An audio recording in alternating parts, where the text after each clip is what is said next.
Hey friends, welcome back. I am Jason and the weather turned cold today. It was pretty hot yesterday. I was cutting firewood and sweating my butt off.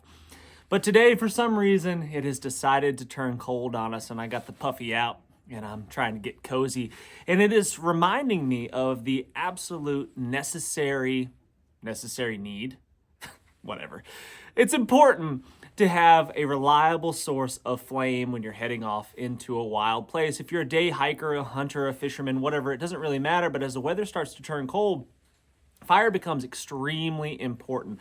So I'm feeling crafty. First off, we need some crafting materials. My brother and I were getting after it the other day, and we were doing some skeet shooting out here in the yard. One of my favorite things to do, probably my favorite kind of target shooting, is shotgun shooting. So, but we've got a whole bunch of shotgun shells to work with, and really all we need is 2. Now, the high brass shells would probably be best for this project, but I don't shoot a whole lot of high brass shells unless I am hunting specifically for something that requires high brass shells. And even the small game and stuff around here, generally speaking, the low brass like this is probably number 7.5 or something like that, maybe 8. This would work on squirrels and stuff like that. I usually hunt with number 6. That's pretty much it. So here's what I stock up on. I love shotguns. Shotguns are my thing. I'm a shotgun guy. I use double-aught buck. I use number 6, low brass and high brass, 2 3/4 shells. And then I use slugs. And that's pretty much it. Those 3 things right there. If you can't get it done with those 3 things in my area, you're doing something wrong. It's not the load. First things first, what we need to do is cut off this crimped edge of our spent shotgun shell. And for that, I'll just use my elephant knife here. This knife was given to me by Garrett from Bear Forest Knives. I do not understand it. Why an elephant? Why bright green and bright orange? I don't know. But I really, really like this knife for some reason. It appeals to me. It's a Bear Forest The Simple. I don't know if you can see that. Yeah, look at that. That's the name of the knife because it's just an absolutely simple knife, and I dig it. It fits in the hand really well, and it does all the knife things. This one is a really thin, I guess that's probably a 1/16 inch steel, and man, it is sharp. It is slicey. And it's got a Scandi grind on there. So this thing is excellent for jobs that require a really keen edge. There we go. There it is. See what I'm doing here? Like that. So we've cut that off, and then I'll just clean up that edge right there, and I want it to be kind of flat. I don't want any angles on there. And that actually turned out pretty good, but just needs a little bit of trim. And do a little bit of trimmage and clean that thing up. It doesn't have to be perfect, but the better I make this, the better the lid will sit on there. Yeah, I love shooting shotguns, guys. I mean, it's one of my favorite things to do. I like shooting rifles and pistols and stuff like that, but something about shotgun, just the power, the payload you're sending down range. There's something really rewarding about that. I enjoy it. It's invigorating. And they're just extremely effective. I mean, I've hunted small game my whole life with rifles and pellet guns and slingshots and you name it. But by far, the most effective thing that I've ever used to hunt small game has been the shotgun. I've hunted deer with shotguns and with nothing but success. I have never not taken a deer. When I've pulled the trigger on a deer, it has dropped. There is 1/2 of our, well, I guess the primary container right there. That's what we're going to be using for our little fire starting aid. And now all we need is a cap. And for that reason, or for that purpose, we're going to be using this right here. And again, like I said, high brass would probably be the way, but I don't have any spent high brass around. I guess I could touch off a couple. But for this project, it's probably not going to be necessary. So I'm just going to get that off of there. And for that, I am going to use that.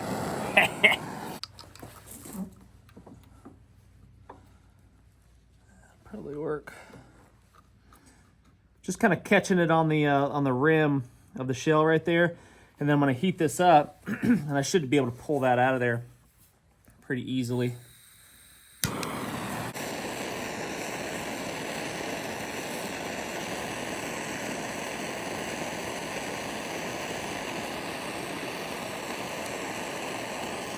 There we go.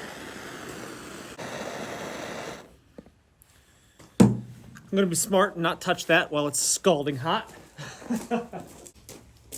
Wouldn't be the first time I've done something dumb like that. Now we just got to punch out that primer. So, just close up our vise right here. If you don't have a bench vise in your garage or your workshop or whatever, your man cave, you're doing something wrong, okay? The bench vise is one of the most handy items that you could possibly have in your arsenal of tools. I use mine all the time. I mean, just all the time I am using this vise for some sort of purpose. I mean, whether it be like a little mini anvil or something, I'll use the backside here as like a mini anvil. Use that all the time. And it's just, man, it's just like having an assistant, you know? It helps hold the thing that you're working on. Without it, it could be very challenging to get jobs done. So anyway, I'm going to use a little punch here, a nail set, whatever you want to call it, and I'm going to tap that primer out. There it goes. Pow. Primer gone.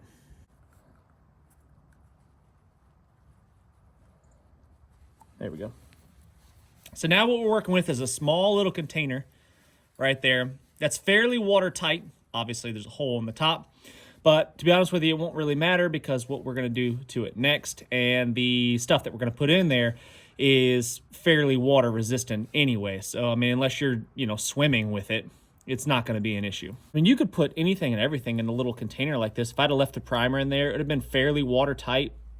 You could put medications in there. I mean, who knows? I mean, you could put a little sewing kit in here, needles and thread and whatever, a fishing kit. You could put hooks and sinkers and spool line or whatever wrapped around the thing. This could be a little micro fishing kit if that was something you were interested in doing. So now what we got to do is we've got to create a way to retrieve our fire starting aids out of this little container.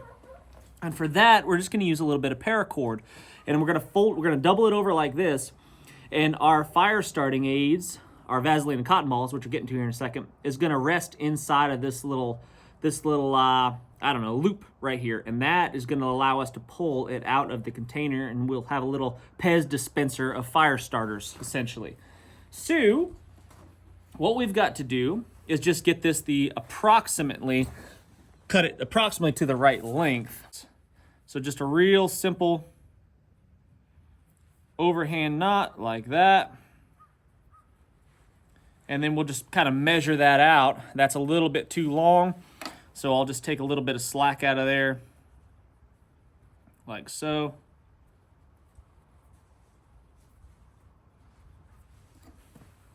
Still a little long.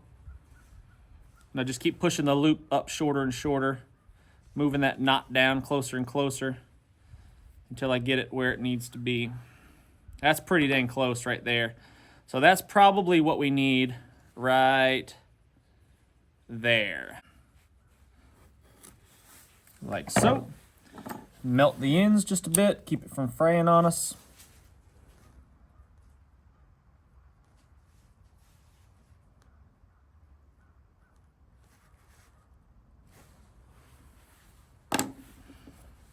And there is our retrieval device. We take the doubled end and we jam it through the hole where our primer went. A little easier said than done, but it'll go just like that. Work it through up to the knot. Little test fit, stick it into our shotgun shell. Boom, bang, just like that. Now we just need to add our tinder. Look who came to visit. Scruffs the bush cat. Hello, bush cat. Meow. She'll probably be following me up into the woods here in a few minutes when we test out this fire starter. If I had to guess, she usually finds me when I go up there. Don't you, kitty? She's got a couple of dreadlocks going on back here. We gotta cut those out. You mangy cat. You mangy kitty. Bush cat is not the type that cares about these things. She doesn't concern herself with going to the salon and getting her hair did. What? She didn't get enough pets there. Had to get a few more, didn't you, cat? But you're kind of in my way. You know what I mean? Kind of in the way there, kitty. Now what we've got to do is just create our Vaseline and cotton ball mixture. And for that, I'm going to be using the same container. I've had this same container of petroleum jelly, Baby Love, for years now. I've just been using it over and over and over again, and it's nearly empty, but plenty enough left in there for this project. These fit about 4 cotton balls. 4 cotton balls. You're getting hair on my coffee here, cat. There. Or we could use, what if we use the Scruff's dreadlocks? We cut those out. Wonder how those would burn. She's got like cotton balls attached to her. Gross. So what I'm going to do is I'm going to take my Vaseline container right here, my Baby Love, and I'm going to take my cotton ball and I'm going to throw it in there just like that. And then I'm going to take it and I'm going to smush it in to the Vaseline, and I'm going to coat the outside surface. The whole outside surface gets coated. I'm not worrying about doing the inside of it and tearing it apart and all that kind of stuff. It's not really necessary because you don't want to put too much Vaseline on one single cotton ball. You want it to still be cottony.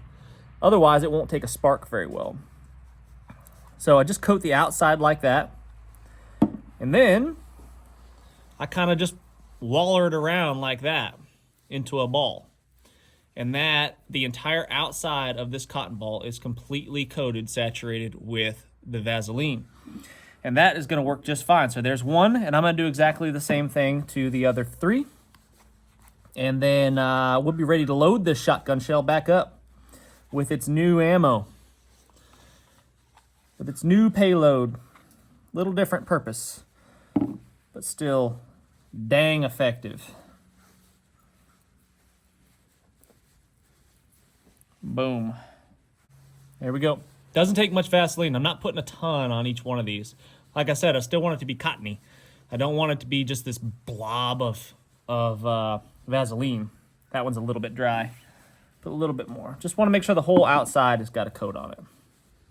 That's it. The inside can stay fairly cottony without any Vaseline. Is it Vaseline or Vaseline? Vaseline. How do you pronounce it? That's the question. Let me know in the comment section how you say it. Vaseline, Vaseline. People make fun of the way I say diesel. I say diesel kind of with a Z. Is that wrong? I don't know. How do you say diesel? Diesel? That sounds stupid. Our loop into the shotgun shell, just partially, right? And then we will insert our first cotton ball between the 2 strands of paracord like that. So it's kind of cradling it, if you see what I mean there. Yep. And then we'll shove that cotton ball down into the shotgun shell, just like that. And we'll repeat that process for the next 3. Kind of put it in there, and I kind of give this a tug so it seats down on the bottom of our little lanyard there, and then I'll shove that down in there. Same thing, put it kind of in the center of our cordage, and then pull it up, pull the cord up in that direction, and push the cotton down. And that kind of compacts it into place. Same thing for our last one. There we go. And the last one sometimes needs a little bit of help. I might be able to fit 5 in there. I could possibly squeeze 1 more cotton ball in there, but I won't get greedy. We'll stop right there at the 4th one. So there we go. We've got 4 cotton balls loaded into our shotgun shell. Now we just need to clean that mess up. Clean our mess up, clean off our hands. We're gonna wipe this thing down clean. Cleanish. Like that. Don't have to worry about getting it all off. Doesn't really matter. And then what we do is we just kind of push our cap on top. wipe her down, and that, my friends, is ready to go into the pocket, into the pack, into the survival kit, into the wild right there. I'm gonna hike up to the mountain here behind the house, and we'll try this Firestarter out. Always a good idea before you do any hiking, especially in cold weather, to shed a layer, at least one layer, before you start the movement. Start out a little bit cold. If you're a little shivery, you know, before you start your hike, perfect. That's exactly what you want, because it will not take long at all before that shivering goes away and it turns into sweat. And you definitely don't want to be sweating in a cold climate if you can help it. Having a change of clothing, like I keep in my pack, right? Having a change of clothing, a spare dry layer of clothing to put on after you've been exerting yourself and sweating. Brilliant. Great idea. Please do that. That's super smart. And it's borderline dangerous to not do so, actually, in a wintertime camp out hiking situation. So anyway, we're going to take our Firestarter right there, stick that into the pocket, in me pocket, and head up into the woods.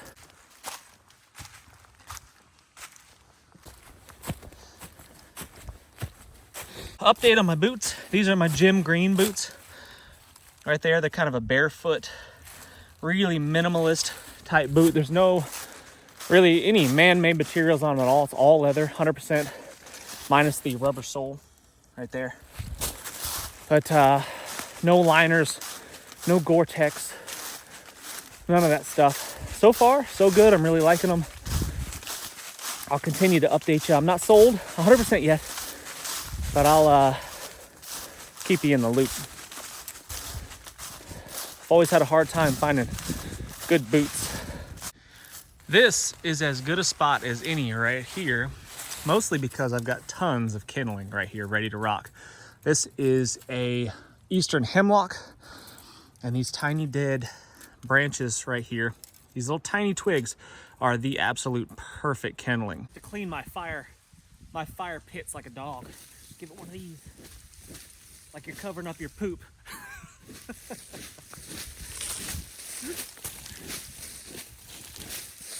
Had absolutely no really need to bring my pack other than to have something to sit on. A stool, a seat is, man, it's underrated. Just having a comfortable place to sit. I haven't quite gone down the path of carrying a camp chair yet. The minimalist in me is really fighting that one. But I tell you what, when you've had a big long day and all you want to do is just sit around the campfire and enjoy a tasty meal of some sort, hot beverage perhaps, a seat, a chair is so nice. These tiny little twiggies, that's what we want.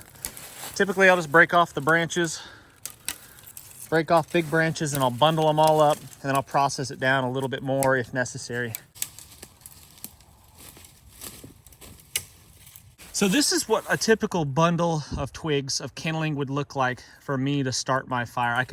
I could barely hold on to it with one hand before it kind of falls out of my grip. That's what it looks like. Don't even begin starting a fire until you've got something that looks like that, with a bunch of little teeny tiny twiggies mixed in there. There's some kind of in-betweens right there, some in-betweenies, but most of them are teenies.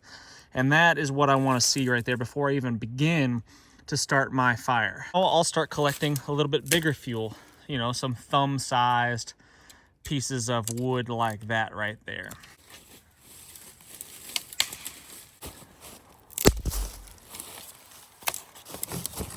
All right, I think that's probably enough for demonstration purposes. I've got a pretty good sized bundle right there, and then a good sized bundle of teenies right there, my kindling, to get my fire started. And that's all I should need, because in advance I have prepared my tinder, the Vaseline cotton balls. Now our ground is pretty dang wet, so what I typically will do is make a bed for my fire to sit on. Doesn't have to be perfect, just a few twigs, a few sticks on the ground like that is probably really all you need, just to keep a little bit of a barrier, a little buffer between the wet ground and your fire, your little baby fire. Now it's not raining right now, so I've got a pretty good chance of making this happen first go. And I don't think we'll have any issues. But if it was raining, I'd perhaps have, you know, a poncho or something over top of me right now. And at a minimum, my raincoat kind of trying to shelter what I'm doing here. But in good fair weather like this, where my kindling is good and dry, it's going to be a piece of cake. But the same principles would apply, regardless, wet or dry. I like to kind of use the same techniques regardless. I don't get away with it when it's dry. I use the same. This is exactly what I would do as if it was wet conditions. I might have to use 2 cotton balls perhaps, but one will definitely get the job today. We'll grab my teenies right here, and you can see it's a pretty unwieldy big bundle of twigs. And what I typically do is with this size of a bundle, I will take it and I'll break it in half. I'll kind of break those littles off the ends right there, all these littles. So I'll start with that. See that? And I'll create something that looks kind of like this of teenies. See that? And then what I will do is I'll give myself a little prop stick. I like the prop stick method. Lots of ways to skin this cat, but I like the prop stick method. So I'll do something like this right here. And this is going to be the beginnings of a little cave where I'm going to put my Vaseline and cotton ball right there. That's where that's going to go. And this is going to keep my twigs, my kindling, from squishing it and extinguishing the flame, allowing a little bit of breathing room for it. Now here's a little something I like to do. I like to take a green twig, just any old branch, doesn't really matter, a living branch, not a dead one, and I grab that, and that's going to be like my tweezers. I'll come in here, and I'll cut my tweezer off like that, and I've got a little stick like so. And then in this broken end, it doesn't really matter which end you use, but I'll take that right there and I'll split it, right? I'll just split it a little ways, like so. And that's perfect. That's all you need. Doesn't have to be pretty. Just needs to look kind of like that. Take out our shotgun shell container. We'll give the top a little bit of a yank, pulls off the cap, and that will expose our first Vaseline coated cotton ball right there. And I could pull that until it's all the way out of there, and I could pull that puppy out. And the rest, I will jam back down in there with my stick, put the cap back on, and stick this thing back in me pocket where it belongs. So like I said, I think we're only gonna need one of these for this project. And then what I'll do is I'll take my cotton and I will start to pull it apart just a little bit. I don't want to pull it completely apart because what that does is it exposes too much of the surface area, and that means it'll flame out too fast. It'll burn up so fast and it won't give time for my fire to catch properly. So what I want to do is that right there. I kind of just stick it in there, just gently. I don't want to squish it, but I just kind of gently stick it in there, and then I'll pull a few fibers out like this. The way that I coat my cotton balls, the inside's still fairly dry and will catch a flame really, really easy.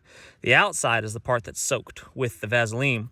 So that right there will catch up really fast, and it will ignite all that flammable, flame-extending Vaseline, and I'll be able to get my fire going. So I've got my fire lay ready to go. I'm going to stick those on top of there like that, kind of at this angle, the little tinies. And then I'm going to take the next bigger size, and I'm going to sit it across it kind of at an angle like that, right there. And then when I ignite this thing, I'm going to stick it under here with my tweezers, and that way that flame will go exactly where I need it to go. And if this was wet at all, it would be able to dry out my kindling as it burns and start to ignite those sticks. So for lighting this fire, I like to use my backup fire starter right here. I use a Bic lighter. I've always got somewhere in my pocket. I've always got a Bic lighter wrapped with some duct tape. I shouldn't say always. Most of the time, 99% of the time I should say, I've got a Bic lighter with some duct tape wrapped around it in my pocket.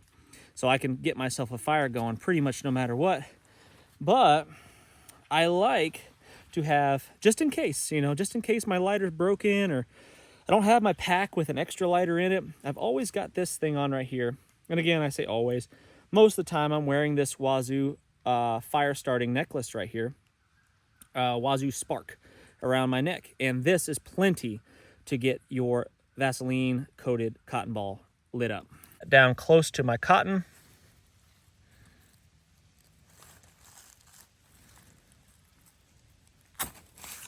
And boom, with one strike, we're lit up. I'll stick that underneath my cave, just like that, and I'll let it do its job. I don't have to do anything now. It's got enough air flowing underneath there, just the breeze around me is getting that done. The Vaseline's burning up. It's nice and hot. It's gonna ignite my kindling because I prepared it properly. I've got the tiniest on the bottom and then a little bit bigger on top of that. And then as soon as the flames get big enough, strong enough, I can add my larger fuel right there.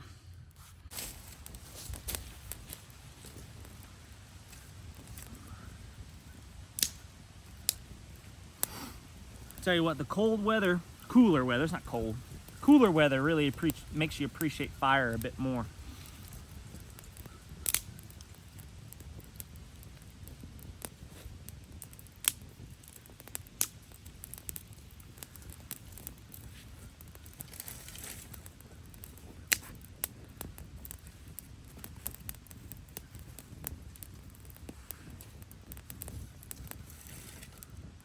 It's as easy as that.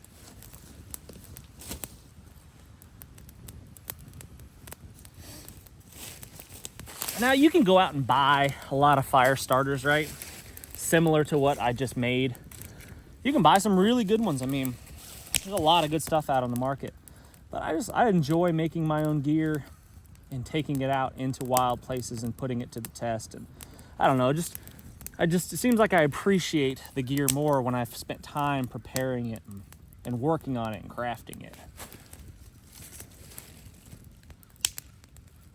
I mean, anybody can go buy a thing. It's the few that can craft and create. Not that what I've created here is this magical thing, and it's been done before, guaranteed. Somebody has done something very, very similar to that. I've seen shotgun shell containers before. It's not a novel idea, for sure. But sure, everything has been done once before.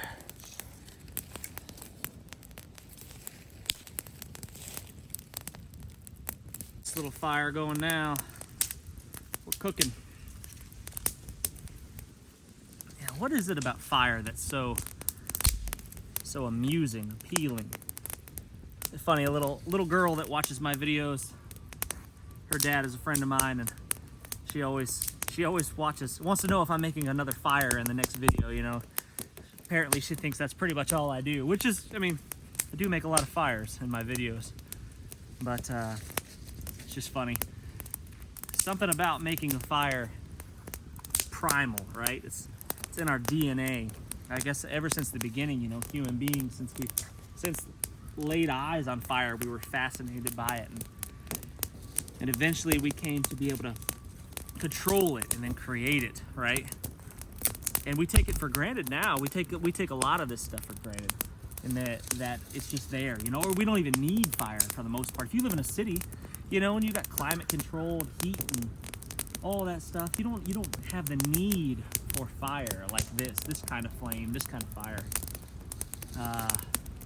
But being in wild places, more remote places, makes you really, really appreciate it. And the need for it becomes pretty dang valuable. All right, guys, I really do appreciate you watching. Let me know in the comment section if you're a DIYer. Do you like to make things yourself, or are you a buyer?